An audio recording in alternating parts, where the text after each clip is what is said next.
As someone who intends on entering a career in sports after graduation, I'm grateful to have been able to participate in the Snell-Shillingford Symposium this year and learn from the Centennial Conference's extensive legacy of trailblazing women in athletics. As student athletes, we know that you're already leading on your playing field, and our hope for this weekend is you'll be able to take away items that will assist you in leading in the world. Over 50% of the participants of the Snell Symposium have gone into some area of women's athletics. And so I believe that if every Division III conference tried this symposium just once, just think how we could increase the pool of women in athletics. Esther Wallace's talk was undoubtedly one of the most empowering moments of the symposium. I want you to know that your contribution to the world starts as soon as you want it to. I often say, girls cannot become what they cannot see. We must be the ones with the audacity to believe, with the ability to imagine, because no one else is going to do it for us. Dr. Anna Bates' presentation illustrated the realities faced by women in sports. When we look more deeply at women's place in sport, I think we see some really compelling and really complex trends. In 1972, 9 in 10 young women were coached by a female. Today, that number is less than half. Coach Bernier's Many Hats of Coaching presentation was eye-opening.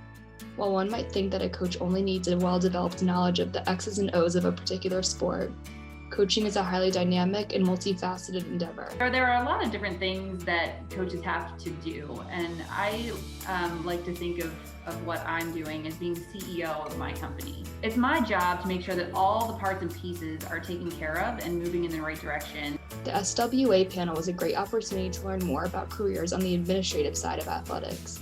Hearing the first-hand experiences of SWAs in the Centennial Conference was extremely inspiring.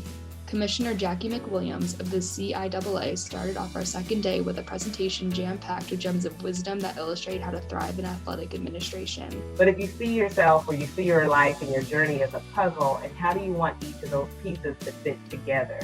And how do you prepare yourself in making sure that those pieces fit together? Your journey is your journey, and you get the opportunity to create the space and work with individuals that will help you get there. Do not give up this network. Stay in it.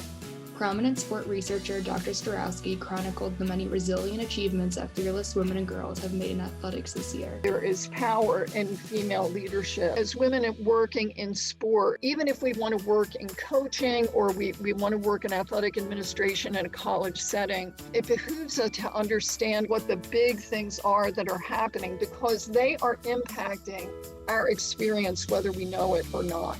Dr. Amy Wilson, Managing Director of Inclusion at the NCAA, taught us the importance of honoring our past in order to continue to make strides towards equality in athletics. One of the goals of the symposium has always been to ensure that all the persons who attend this leave with an understanding of a little bit of understanding of the history of the law, but also understand how Title IX applies to athletics. If you want to be a difference maker and you want it to be working on progress, you need knowledge.